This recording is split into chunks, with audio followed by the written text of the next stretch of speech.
it's starting. You ready? All right, welcome to the second annual PechaKucha Night at Kennesaw State University. This is a KSU signature event that is hosted by the Office of Research and the Division of University Advancement. And I want to start off by asking you all, the audience, do you know how to pronounce the name of tonight's event? So Heather, I don't know where you are, but go out there and see who knows how to pronounce it. Not you. I'm coming to you, Amy Buddy. PechaKucha. PechaKucha, there it is. We thought we would get some more exciting pronunciations than that, but it is PechaKucha. Thank you, Amy Buddy. So, what is PechaKucha? It stands for chit chat in Japanese, and the presentations are in the PechaKucha format, which is 20 slides, 20 seconds each, and they move forward on their own. So our presenters really have to be on their toes to stay with their presentation. PechaKucha was created in Japan in 2003 by architects Astrid Klein and Mark Dytham, and PechaKucha is used all around the world in over 140 countries. For tonight's show, we have 9 presenters representing the 9 academic colleges, and we will witness wonderful and diverse scholarly presentations. You should see all over the chairs up front and all over the tables in the back, you will see ballots. So you, the audience, will vote on the best scientific content presented today and the best artistic expression. One side is scientific content, the other side is artistic expression, and we're going to ask you to vote at the end of the evening. Ballots will be collected by my staff that will be running all around, and you'll stay put, I hope, at the end for a few minutes while we tally those votes and award the prizes. And the prizes are no small thing. We're offering $2,000 in professional development funds to each of the 2 winners. So I think we are ready to start. And if we are, let me move to that part of my notes. And funny thing, we told the presenters they couldn't have notes, but no one told me that, so here I am. Okay, so we're ready to start. And I do want to say this is a fun event. The purpose of this event is to celebrate our faculty researchers. And I want to celebrate them every day, and we do celebrate them every day in the Office of Research, but this is a way as a university that we can celebrate them. So a big round of applause to our presenters before they even come up here.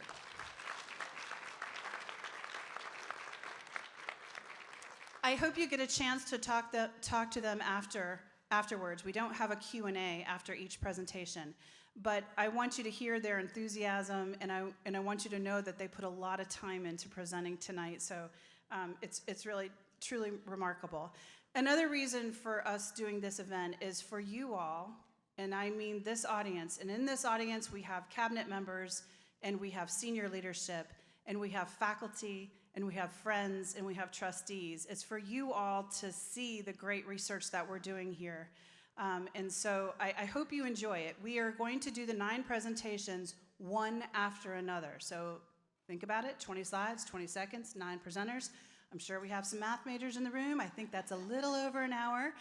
So I want you to feel comfortable walking around during the presentations, getting yourself a drink, getting yourself food. Come sit up here if you want to, stay in the back, it doesn't matter. Presenters know that you all are going to be moving around and they won't be distracted because frankly we can't see you because these lights are so bright on the stage. Okay? All right, let's go. Let's get our first slide up there. Dr. Soyeon An will be presenting from Bagwell College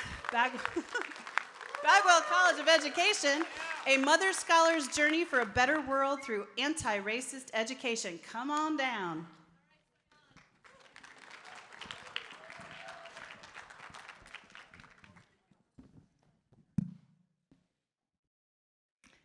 When you think about school segregation, what comes to your mind? Maybe there is a secret school for the white, secret school for the black, because back in the day, separate but equal was land of the law. But with the 1954 Brown decision, All children can go to school together regardless of their skin color. Well, the problem with this understanding of school segregation is though, where did Asian American, Latinx, and indigenous children go to school? Were they allowed to attend the white school? Were they allowed to attend the black school? Or they were segregated by themselves? Or maybe they were not even provided public education opportunity. Here are a few stories that I'd like to share with you today. First, Mamie Tate. She was a Chinese American girl growing up in California around 1880.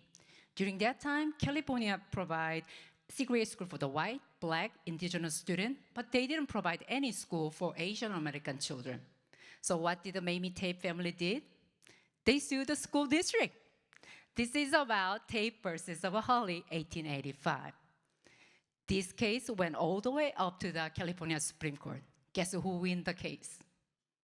Tate family won the case. This court case really highlights the struggle against the segregated schooling goes beyond white versus black racial binary. Here's another story. Alice Piper. She was Native American girl growing up in California around 1920. Although California provided segregated school for the indigenous children, but it was only for the elementary education. So Alice Piper, she sued her school district, and she won. Now we are moving on to Sylvia Mendez. She was a Mexican-American girl growing up in California around 1940. Again, Mexican-American children were also segregated in the Mexican-only school. So Sylvia Mendez's family, their family sued the school district, which went all the way up to U.S. Supreme Court. And Mendez's family won the case. So these three court cases are reflected in this map, which shows the fight against the segregated school wasn't just fought in the South. It was fought in the West, East, Midwest. And also the struggle wasn't just fought in the 1950, 1960. Actually, the fight went all the way more than 100 before the Brown case. Like this girl, Sarah Roberts. She was a young black girl growing up in Massachusetts around the 1840s.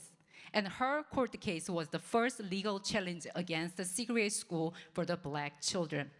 Indeed, historians tell us that the fight against the segregated and unequal school, actually prior to the Brown, there were more than 100 court cases in which families of color and indigenous families went to the court fighting for the equal education opportunity for their children.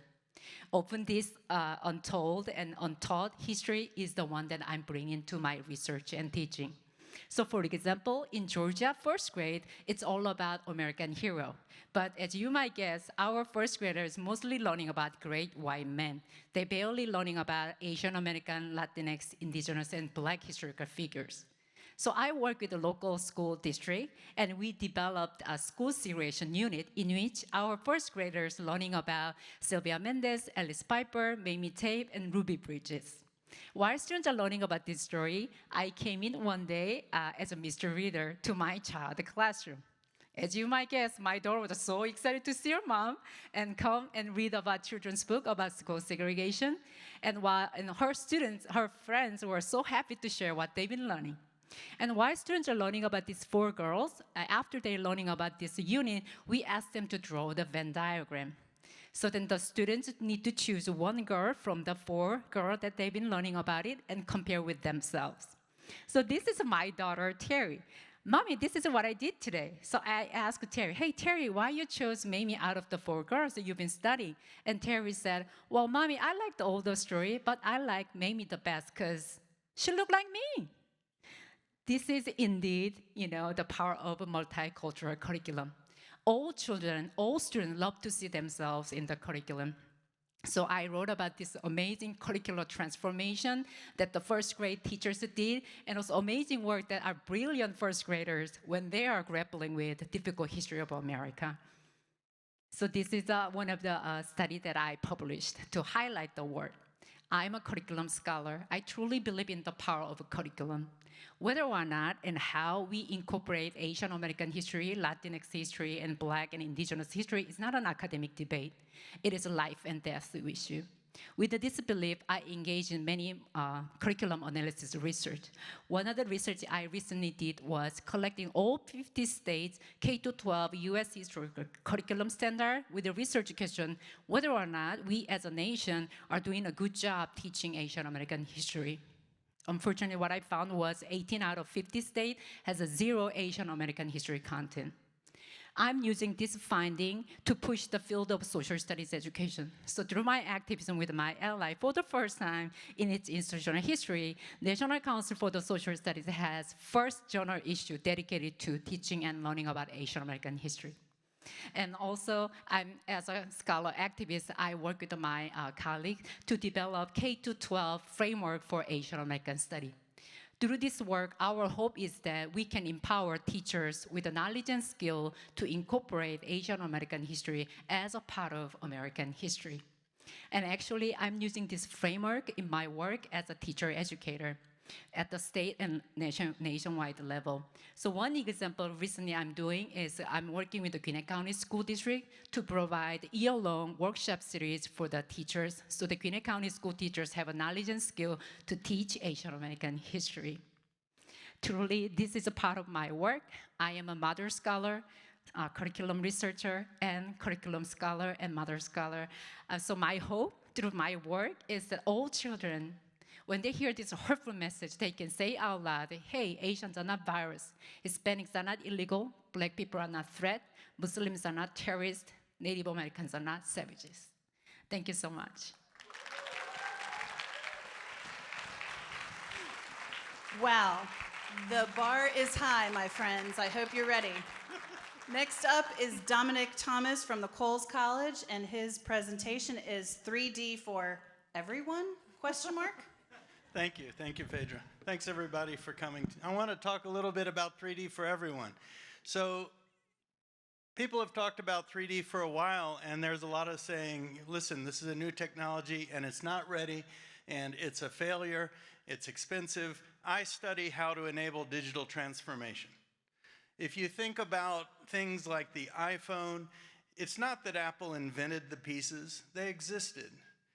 But what it took is people imagining what's possible, putting the policies in place so that you could actually carry the phone. There's a lot of pieces that go into that. So it wasn't obvious that all these pieces on the left would lead to that thing on the right.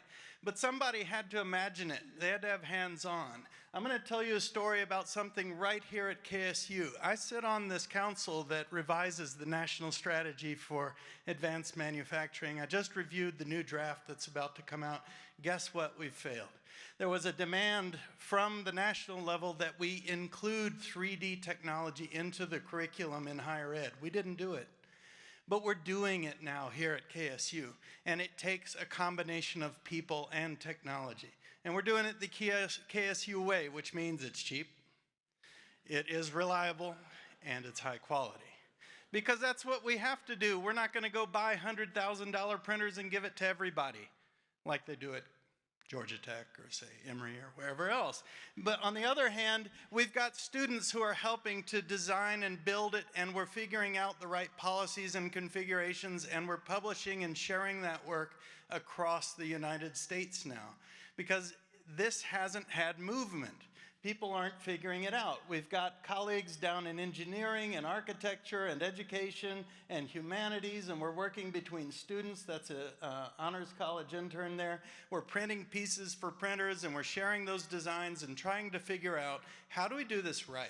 How do we make it equitable? And we're trying to do it with $100 printers, which means we're also having to test configurations and hardware so that it's reliable, because those things don't auto-calibrate. But that means it's accessible. It means our students could potentially get it. It means that average citizens could get it. So we're working with the libraries and the STEM programs in the local area and those teachers, because they struggle to do this stuff too. And so we've done outreach. This is that social side. Technology does not get implemented just by buying the device. You have to actually work with people and make it part of their self-sense, that they realize they can actually run this thing. They can do it. Over here, we've also brought in some people. So here's Clara, as the head of Strategic 3D at HP. She lives in Barcelona. She's holding a model of a child. We wouldn't have imagined, but in medicine, you already have lots of 3D imagery. They printed the insides of this child. The child was deemed inoperable. After the team looked at the model, they realized they could do it. They had to go a different way. It saved that child's life. The other kinds of things already happening in our lab, here we see an intern from Chambly High School. He's holding a device. He's working with a professor in statistics to build a teaching device for teaching standard probability so that people can understand it better. I couldn't have imagined what might happen, but we had to make it possible. So if you look on the left, some of you, this will be familiar. That's a portable device. That thing has no mouse. It has no graphics. Do you remember? This is really difficult. On the right, you see a brain interface. So we're experimenting. Because 3D is tangible, people can start to understand this huge shift in what's possible. We're reaching out and running workshops with faculty and staff where they can come in. So if you want to come in, come talk to me. We have to have the social side of technology to make change. We're making it accessible through online services. We're building open source software to enable schools, libraries to have access. We're bringing in study abroad groups, various classes, even from various other colleges, not just to the business school labs, but we have a cooperative agreement around the university that we've built based on policy, et cetera. And we can see the impact in industry, all the industries that we represent here in the room. The ability to print teeth, et cetera, means you can have lower cost dentistry. It means that you can make helmets that fit babies' heads exactly. And you can do it quickly. You can have better care faster.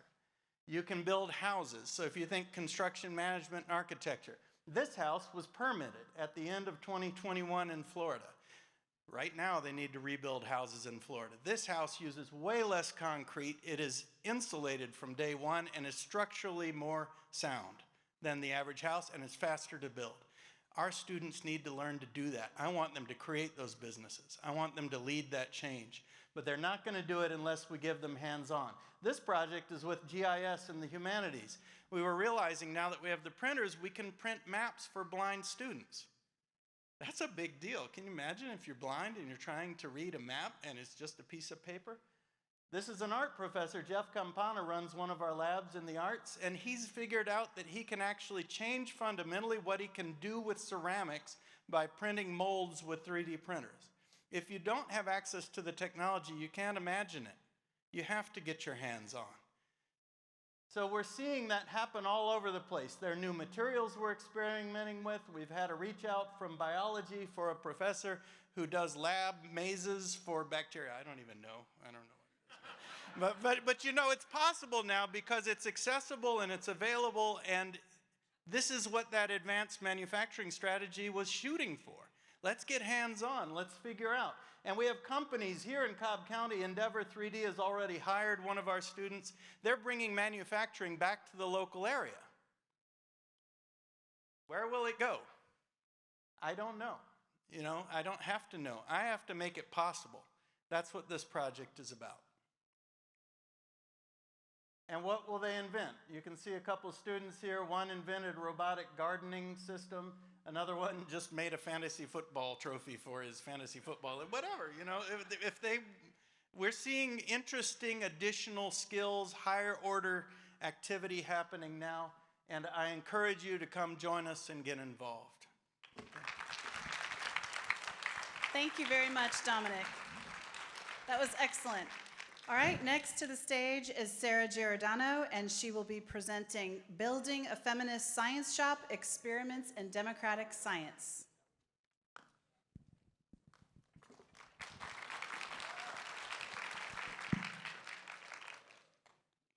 In July of 2001, I moved to Atlanta from New York City to pursue a PhD in neuroscience. However, in the days following September 11th, I found it impossible to reconcile sitting in class talking about things at the cellular level while I knew that my government was planning to send people to nations filled with whole human beings to attack. The us versus them rhetoric activated molecular pathways based on rage and retribution throughout much of the United States. However, my own nature cultural body remembered how my family tree was severed through similar nationalistic propaganda that ran through the body and soul of Nazi Germany. I learned over time from the activists who I was marching side by side with that they actually knew a lot about science. except we had some different methodological and epistemological approaches to science. Whereas I had been indoctrinated in the belief that a pure scientific objectivity was possible, many scholars and activists who I met already realized that all knowledge would be mediated by cultural values.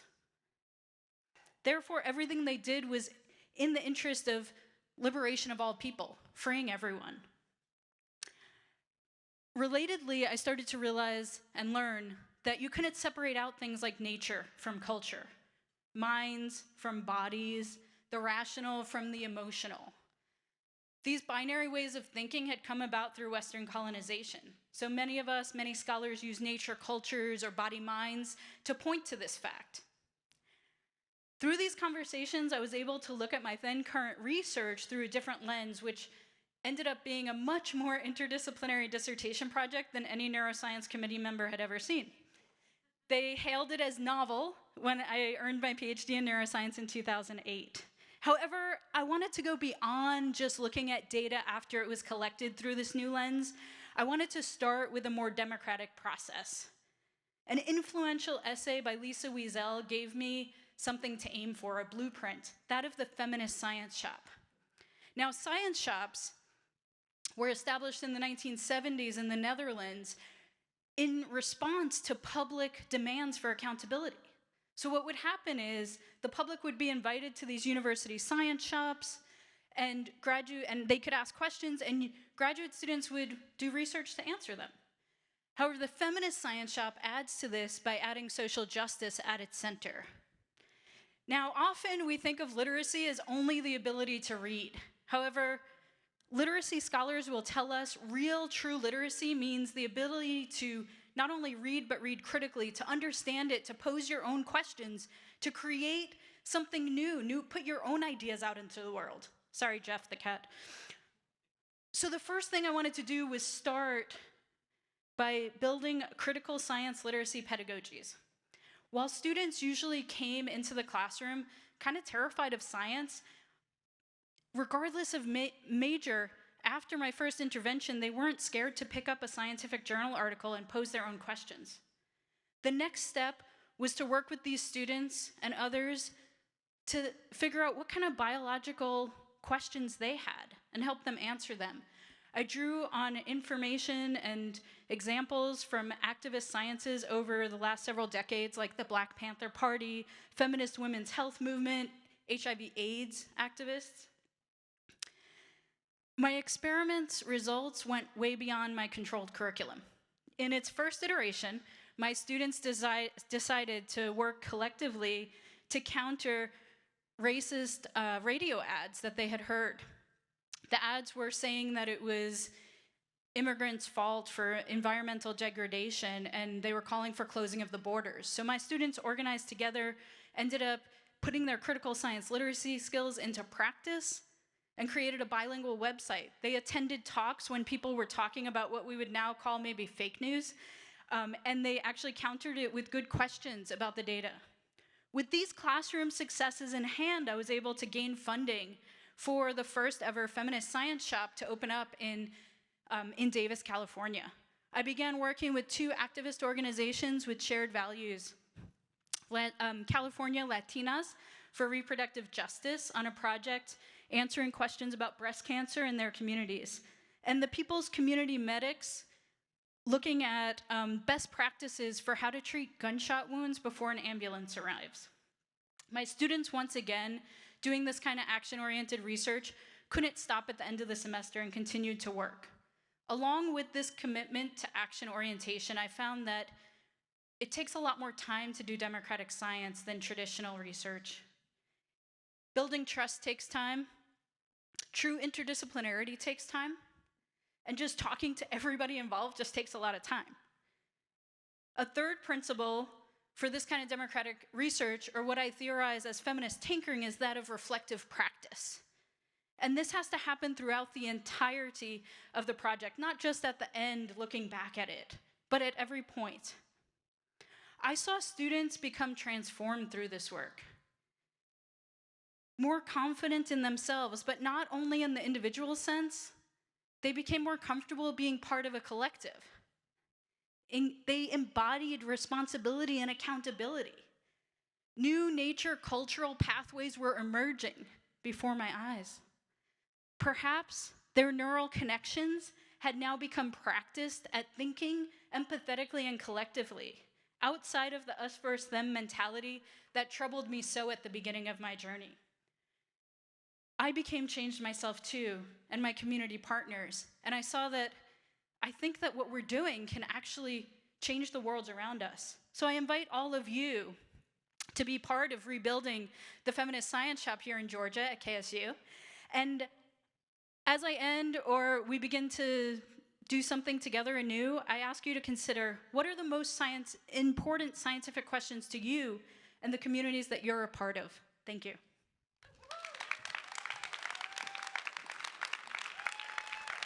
Thank you, Sarah. I am humbled by the brilliance of these presenters. Next up, Philippe Sucosky, Space and the Heart, a Love Story? Question mark? Good evening, everyone. So you've heard it. We are going to Mars. Yeah! This may sound like a joke, but the opening of a space exploration business to private companies and recent technological progress have put us closer than ever to travel to space and colonize planets. But what if space exploration required more than just fancy rockets? There is one aspect of space travel that doesn't make the headlines: its effects on the human body. And there are many of them. In space, for example, the lack of gravity is known to pull the blood from the legs to the head, to shrink the heart, and to reduce the cerebral blood flow in arteries and veins. And we still don't know what the long-term effects of those changes are on human health. So when the first study reporting on the long-term effects of microgravity on blood flow came out, it got a lot of media attention. This study was about performing ultrasound measurements to compare blood flow in the jugular vein of 10 astronauts before they left the Earth and after they spent 6 months on the International Space Station. And the results were quite unexpected.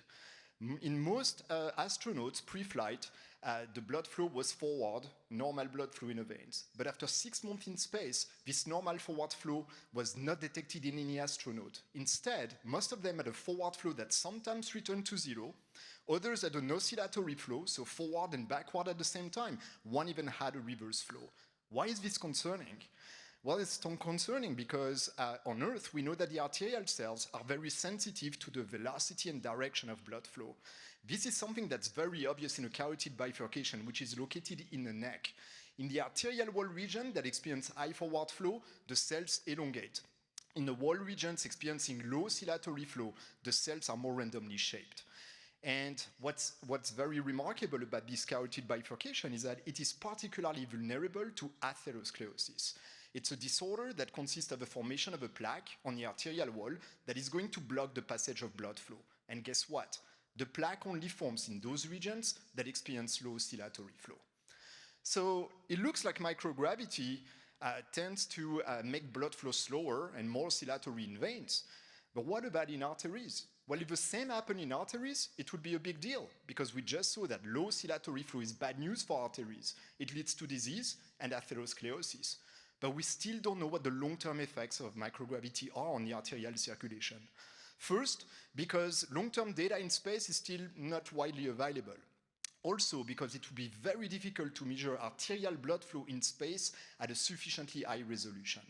So in my lab, to bypass those challenges, we designed a computational model to compare arterial blood flow on Earth and in space. And this is how we did this.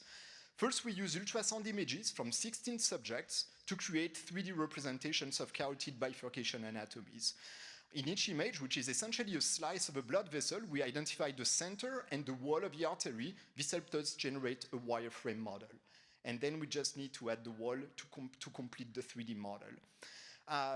One thing that we had to do also is to split each model into a bunch of tiny volumes in order to run the simulations. We also had to provide the software with the mathematical equations that describe the motion of blood flow in those anatomies. Those are the Navier-Stokes equations, and I can tell you they are a pain to solve.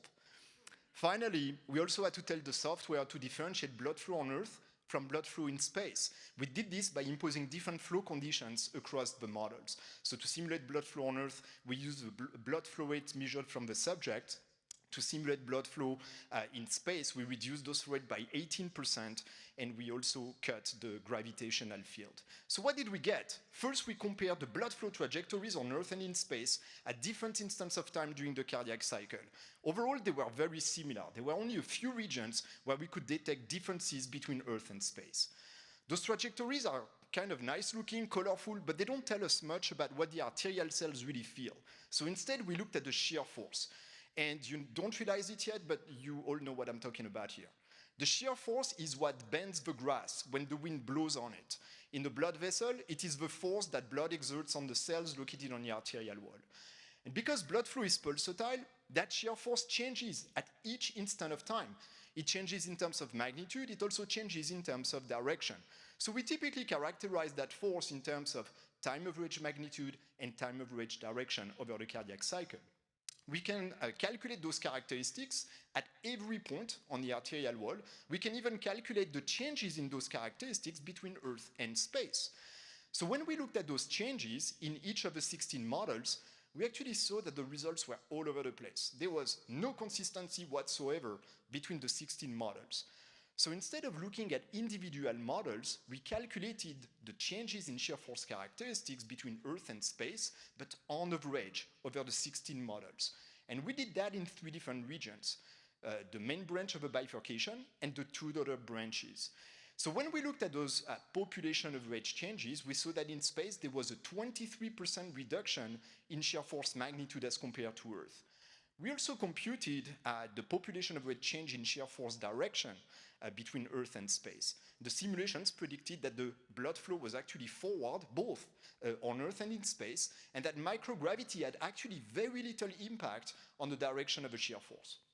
The problem is that by looking at those population average changes, we were somewhat missing the impact that individual anatomies may have on those changes. So we decided to look again at the changes in shear force direction between Earth and space, but this time looking at the data collected in each individual model.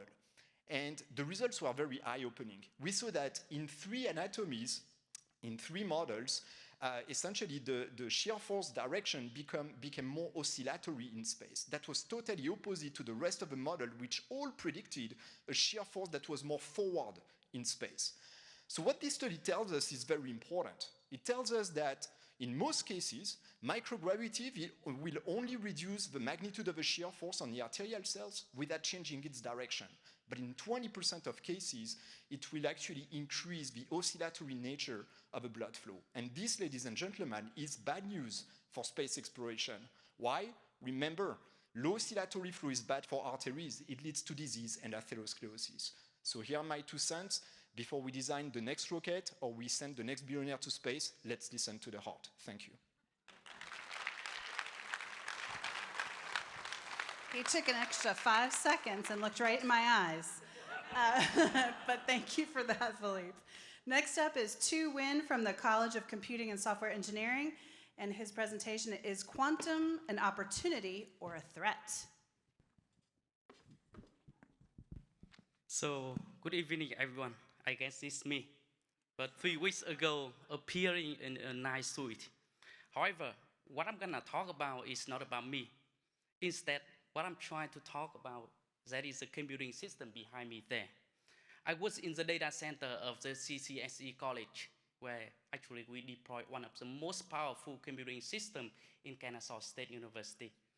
The system is built based on the binary technology with 2 states, 0 and 1. And we use the binary to encode the data, to simulate the data. And generally speaking, that is the native language of any nowadays computing system. So we are living in the world of binary, where you can see, where you use all products around you using binary technology. From a small electronic devices, such as the cell phone, to a bigger computer that we are using in the data center. They all are built based on the binary. So from the technology perspective, it seems we have everything perfect, right? However, the way we human beings building up this planet is to get things higher and higher, faster and faster. We always look forward to find out new technologies to enhance the quality of services. And quantum, quantum is the answer. Quantum is not limited by only two states, 0 and 1. Instead, quantum can handle the data encoding using the quantum bit that can exist in superposition, like the state between even 0 and 1. And that is the way we build up the new technology. So quantum computer that inherit the characteristic from the quantum mechanic, and it can help you to enhance the speed of computing system. And for the quantum computer, we use some kinds of characteristic, for example, entanglement, superposition, and also the node cloning. So given the power offered by the quantum, we are trying to enhance the quality of services, and that's the way we can leverage the data processing in the near future in many different applications. For example, the financial system. So given the power offered by the quantum here, is that an opportunity? Are we opening the new future from there? Yes, of course, why not? However, we need to be careful with this power. So why is that? So why we have to be careful about it to avoid open a Pandora box? So many aspects of the security nowadays, we rely on the encryption using the public cryptography, in which two parties share the same keys to encrypt the data. So what happened? What happened if now we are given with the power of the quantum computing, and then you get the kind of the master key where you can unlock everything quickly. So the technology we are using nowadays for the cryptography, that is, you use the mathematical algorithm. That's very difficult to break. Even with a massive amount of computing, it may cost you centuries, even hundreds of years to break it. But with the master key provide, you can unlock almost every lockers around you very quick, right? So we have to be careful with it. So if we do not control it well, is that a threat? If we cannot control the power offered by the quantum, is that a threat? So the problem becomes, it's not a matter of how many locks you're gonna use to lock the system. It's really the matter of what type of locker you're gonna use to lock the system. Or in other words, what actually is the technology you're gonna use to secure the system. So besides the quantum computing, there has been also development of quantum communication and also networks that inherit the characteristic from the quantum. For example, the entanglement. So with the power offered by the entanglement, we can let the two qubits correlate from the long distance. It's not the matter of how far it separates two qubits. They all can correlate together. So that is a characteristic we use and we apply to design the quantum network. So the entanglement is only one of the characteristics from the quantum mechanic. And given the quantum entanglement, we can let the two entangled qubits connect to each other. And then if you distribute it to two parties, and then you can teleport data from one party to the other. So that is exactly the way we apply to design the quantum networks nowadays. And the key behind this design is entanglement allows two parties can entangle from the long distance. And then once they entangle, they can mirror one another. And then each can correlate it to one another from the long distance. So one of typical applications from the quantum networks and communication, that is the quantum key distribution. By repeating the quantum key distribution process, we can generate a secret key with the sufficient length, and then you can use it to encrypt the data. So that is the typical application of the quantum network. So quantum network and communication are gaining moment in finding wide range of domains, especially those requiring high security, for example, smart grid. The one consists of two layers, like traditional electrical system and the networking system. And on the top of the electrical system, that is where the quantum network and communication plays a critical role to help you First, simulate the electrical and so monitor the state estimation. Second, to guarantee the high data communication for the network system. And on the transition from the current technology to the next generation, like the quantum, let us work together. Let us pay more attention. Let us get involved with the activity to enhance and also make sure we can bring the positive impact from the next generation computing and networking system to the community. And thank you, everyone.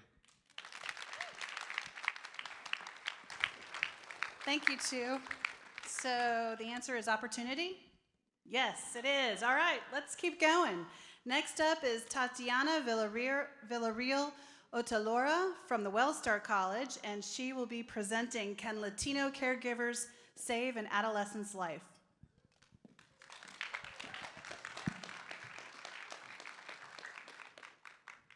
Hello, everyone. You've been such a wonderful audience, and I'm going to ask you to do a quick activity to get started with my presentation.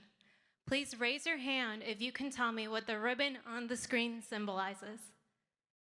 Okay, I see no hands up. That's to be expected. Most of the time when I ask this question to a group of people, few raise their hand. That's because the ribbon symbolizes a subject we'd rather not discuss, suicide. But it's important we talk about it in order to prevent it. So I'm here today to talk about it. Specifically, I'm here today to talk about Latino adolescent suicide prevention for and by Latino caregivers. On the next slide, you're going to see my family, a Latino family. You see, Latino families like mine have been and continue to face a pandemic. I'm not talking about COVID-19, though. I'm talking about the pandemic of suicide attempts and death by suicide among Latino youth living in the US. I would know about this pandemic, not because I've spent the last 5 years studying it, nor because I have more than a decade of practice experience with Latino families, but because I have lived experience with suicide.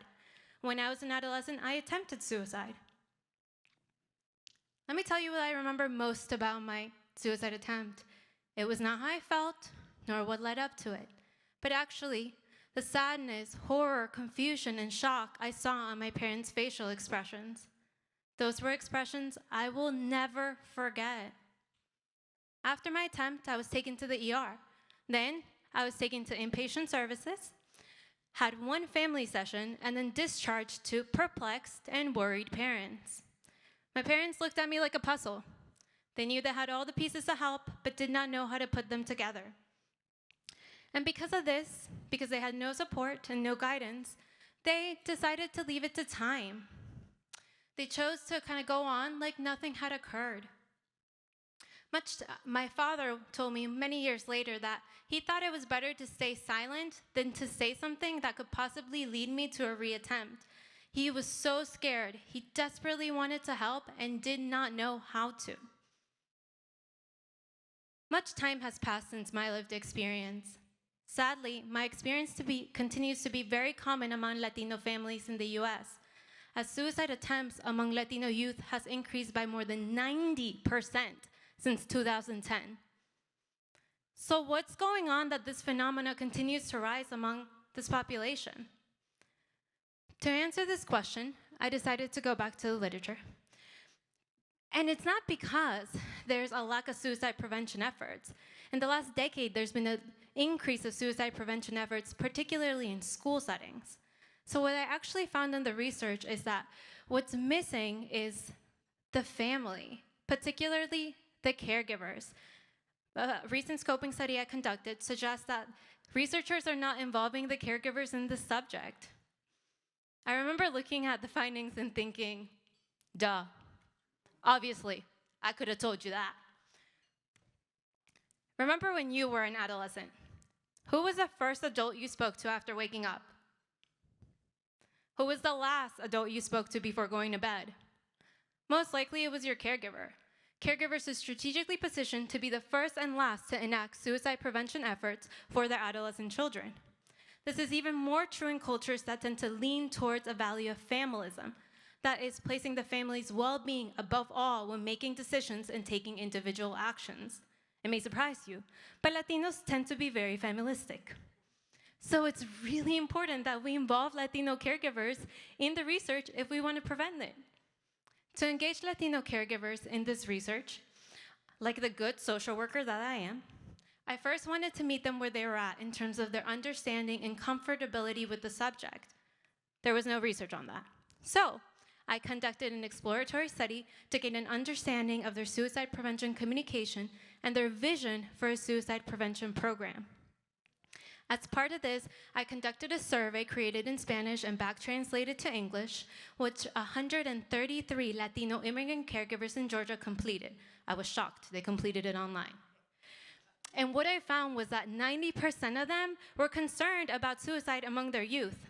Sadly, 77 had never heard of a suicide prevention program in their community. As a reflection of this, they had low levels of suicide literacy and reported they reported feeling incompetent in being able to help their adolescent if their adolescent were to disclose suicidal ideation to them. To get a deeper understanding of their thoughts around the phenomena, as well as specific suggestions they had for suicide prevention, I also conducted 22 in-depth interviews with Latina immigrant mothers. During the interviews, the mothers stated that while there is stigma, that's not the issue. The issue is that no one's talking to them about it, because the mothers all want to talk openly about suicide, but they're afraid to start the conversation. They need guidance and support.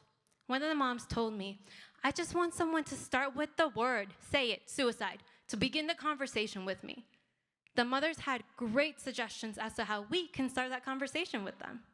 They suggested that we first approach them in a passive manner, focusing on social media awareness raising campaigns that focus on adolescent well-being, and then through a more secondary suicide prevention effort that focuses on family dynamics and suicide literacy, particularly all online.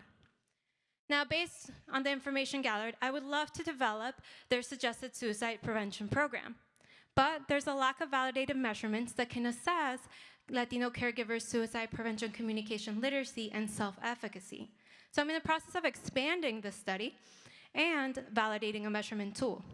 Ideally, with a validated measurement tool and more input from various caregivers, we will be able to develop and pilot the suggested suicide prevention effort. So going back to the title, can Latino caregivers save an adolescent life? Yes, and they want to. Thank you.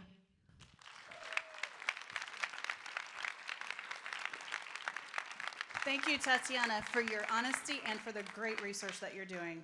Next up, we have Carl St. Louis from the College of Science and Math, and his presentation is Using Organic Chemistry as a Tool for Spying.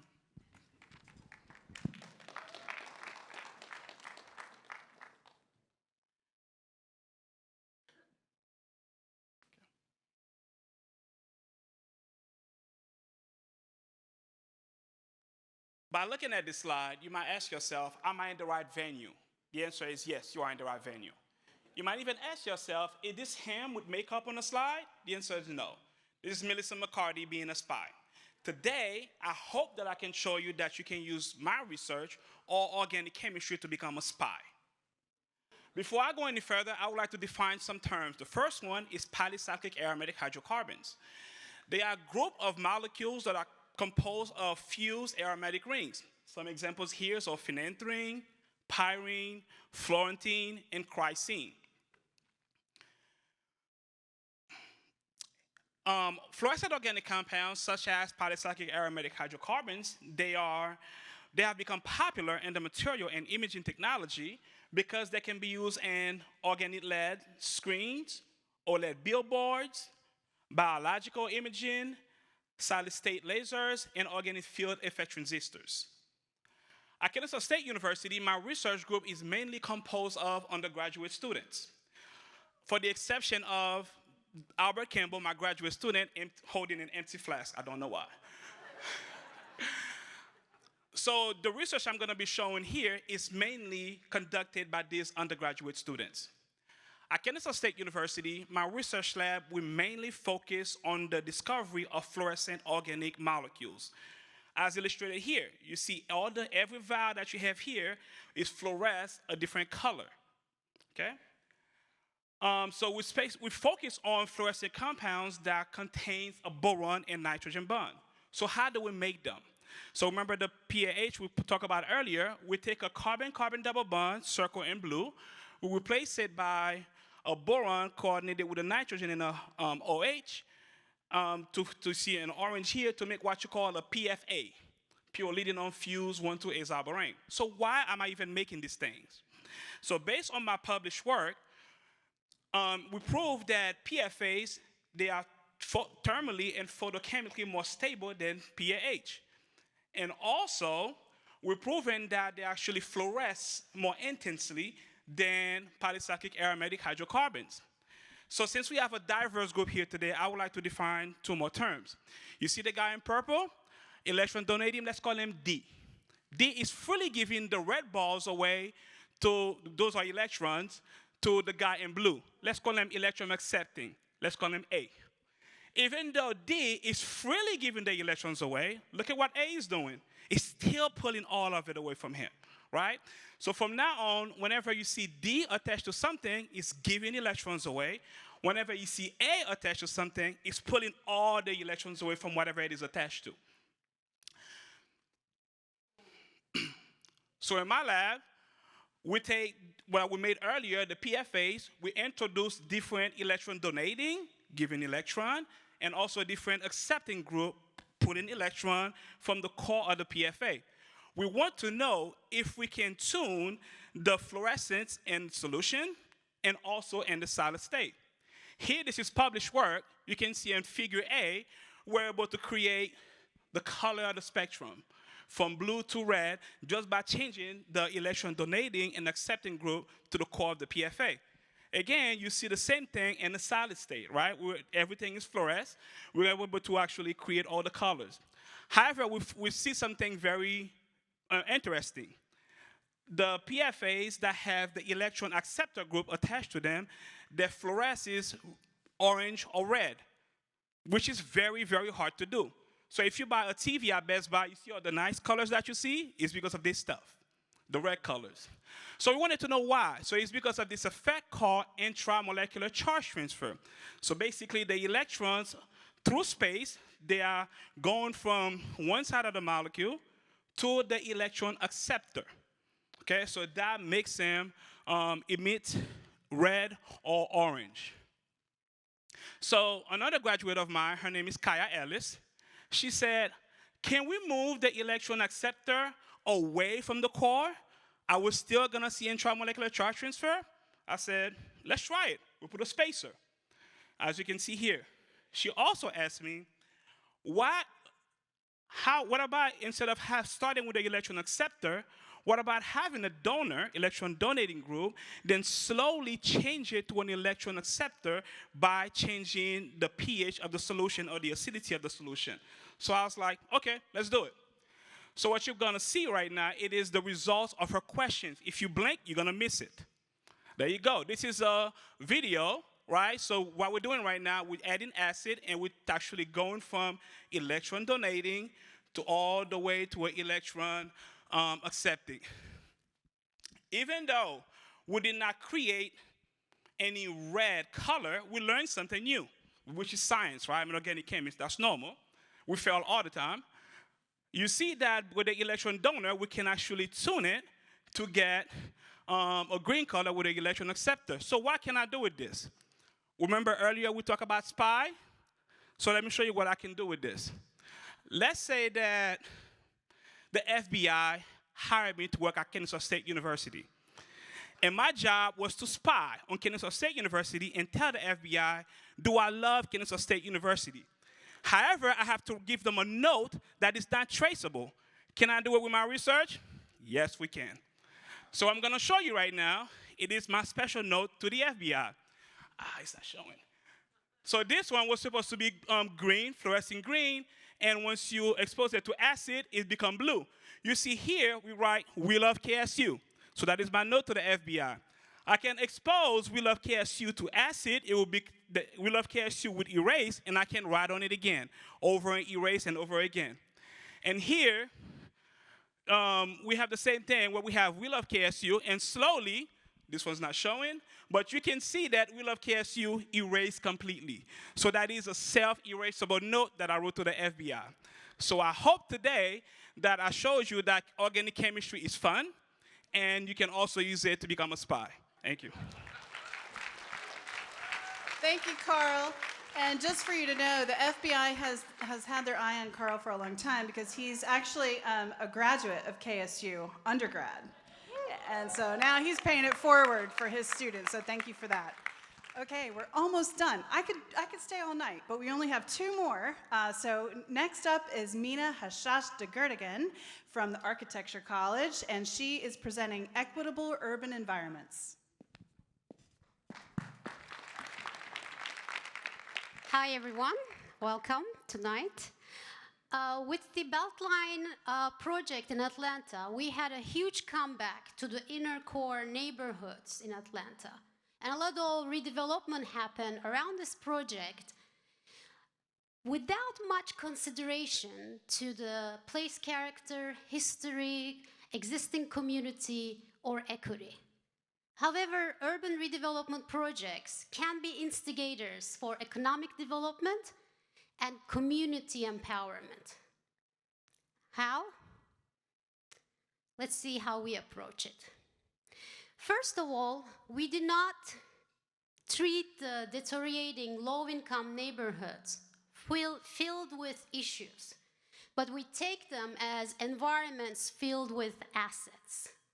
So we go and get information from the community and add on it, and then bring these different assets in the neighborhood to create local circular economies to sustain the low-income residents in place while welcoming the new ones that are moving in. Because in gentrification, what we see is higher income people coming in and pushing away the low-income residents. So I work with undergraduate urban studio students and undergraduate thesis students. We go and meet with the community and their associated nonprofits and companies. We listen to their needs and expectations. We do our own research. Then we create environmental models that accommodate and instigate those economic systems that would help the community stay in place and have a control in their future. Because they could actually share these with the governments and developers to show them how they can create the new environments. So let's focus on one model.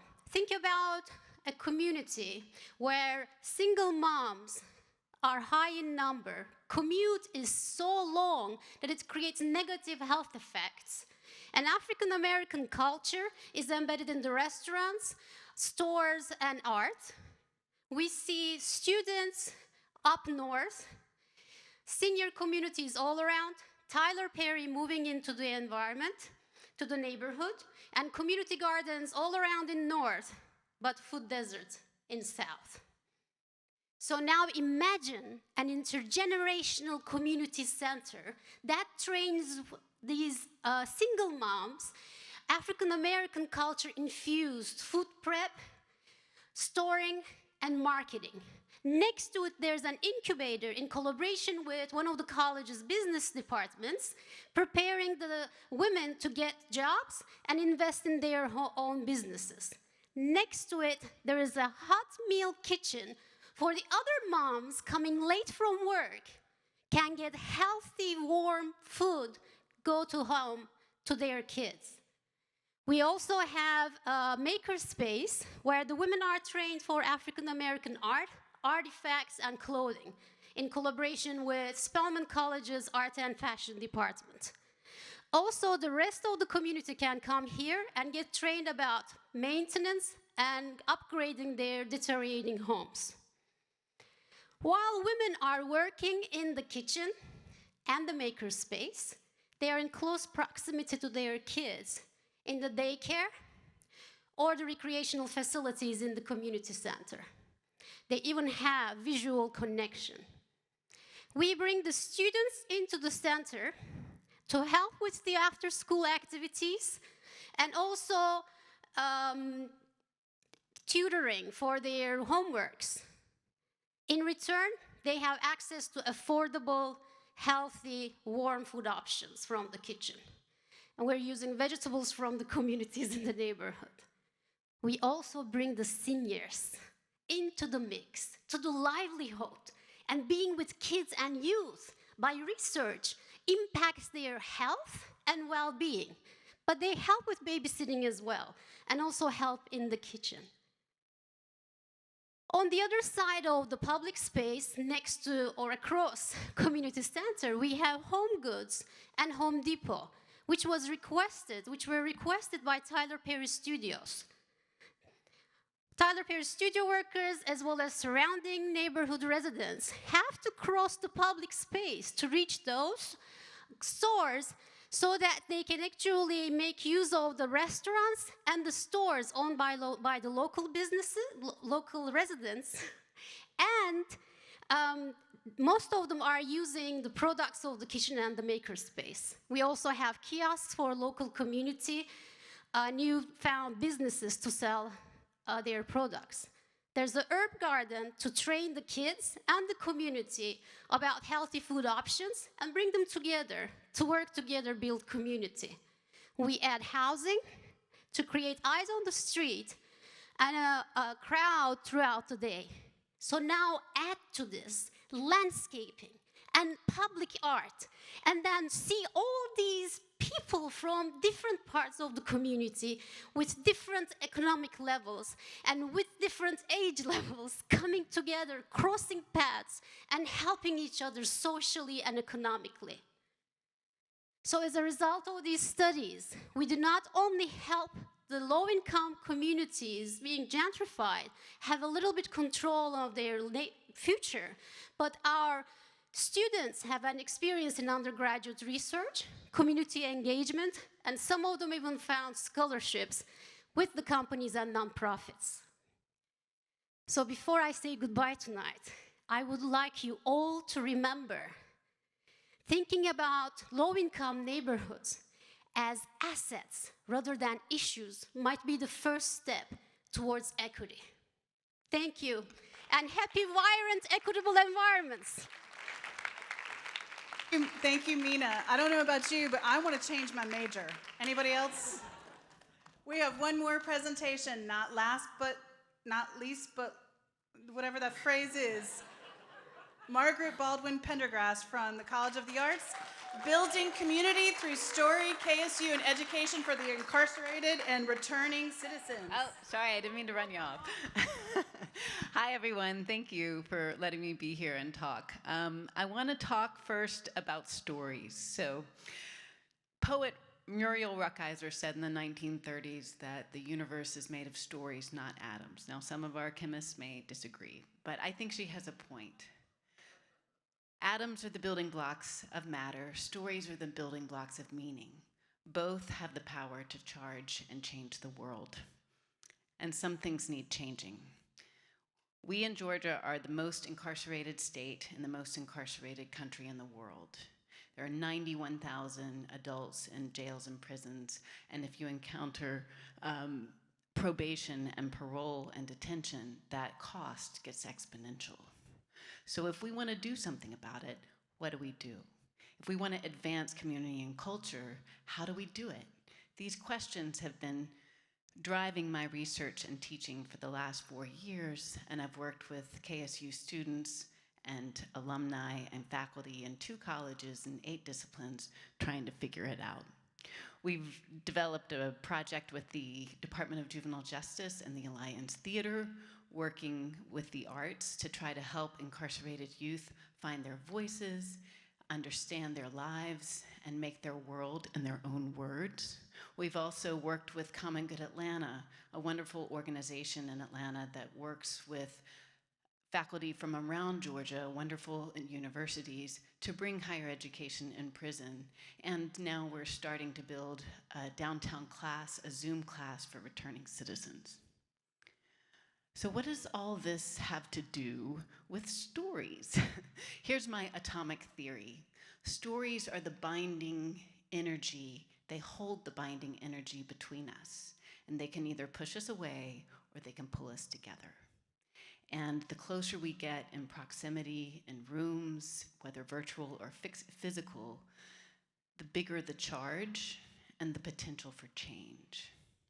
And after working in theater and teaching for 30 years, I know that the best stories are the ones that bind us and that they start to bridge the gaps between us.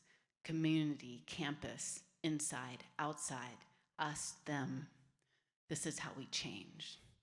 So I take a play that we directed here at Kennesaw, our town. It's a play, Thornton Wilder called it The Life of the Village Against the Life of the Stars.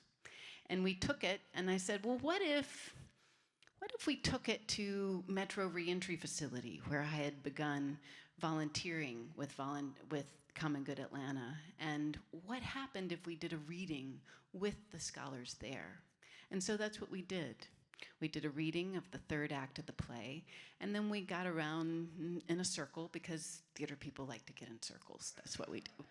And we talked about it, and people started to share their stories, and they talked about loss and survival and sorrow, and the air started to change.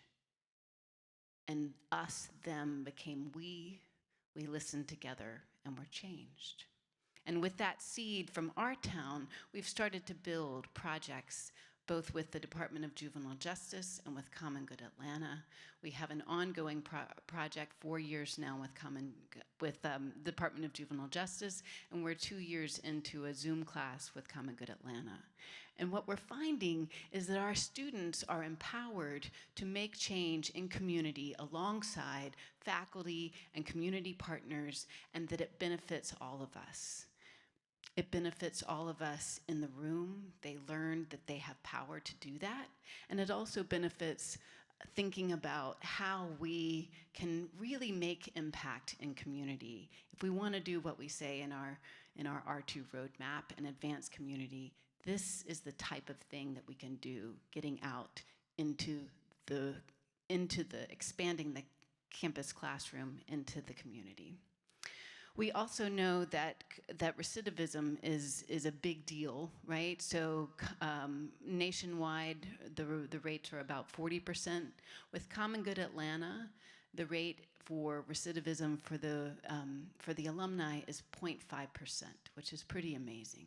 But it's not just about the numbers, it's about the people and the scholars that we can learn from in the process. Scholars like J.S., who's been Atlanta Transitional Scholar with our class for over a year now. And he said this, he said, in my time of incarceration, I've had the privilege to be part of many classes and groups, but I want to commend Common Good because you have made a real impact on the scholars here at ATC. It is clearly evident that our lives have been enriched by this work, and this is our classroom. And that enrichment is mutual. I've felt it in my own teaching. I've felt it from our students like Yasmin May, who's been with the class now over a year, and she said this, I've learned more in the last year than I'd learned in 17 years of formal education, and it wasn't from the reading. It was from the discussions, the speeches, the outcries, the vulnerability of these incredible minds in the room. And my life and the way of I think has been changed.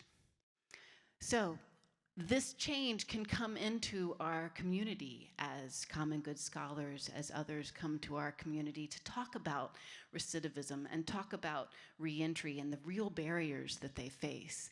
And if we do this right, we get more success stories like Patrick Rodriguez, who started as a Common Good scholar, and then he came to KSU and graduated last year, and now he is co-executive director of the Georgia Coalition for Higher Education in Prison.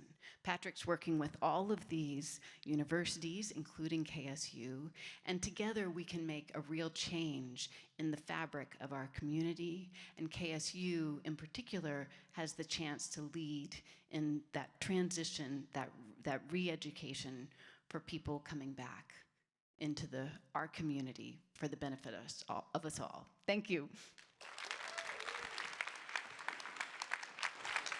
Thank you, Margaret. All right, that's the end of our show. Can I have a big round of applause for these amazing 9 scholars at Kennesaw State University? All right, now it's our job, the audience, to vote on the best scientific content and the best artistic expression, one side and then the other side of the ballots around you.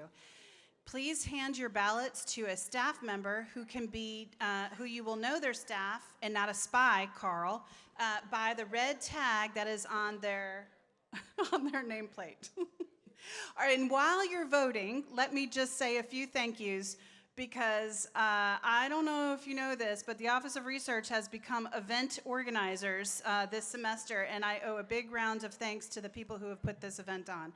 So Heather Hedgepeth is the best executive assistant on this campus. No one's taken her from me. I will fight you. And Heather has been assisted by many others in my office, including Clay, David, Debbie, and many research staff are here volunteering tonight.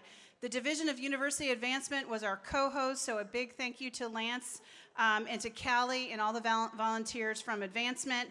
And then, of course, our own Department of Event and Venue Management. Jeremy and your crew have been with us from the very beginning on every single event we've done, and we really appreciate it. When you all leave today, and I hope that you stick around for about 5 to 10 minutes so I can tell you who won, I would love for you to grab a calendar on your way out. A calendar, you say? Yes, we have our very own KSU 2023 research calendar featuring our 9 presenters today. Yes, this calendar is going to be a hot commodity on campus, and for your attendance tonight, you get one for free. So please take one on your way out and enjoy and talk to the presenters when you get a chance, and I'll be back up in 5 minutes to say who the winners are. So please mingle and enjoy yourselves. Thank you.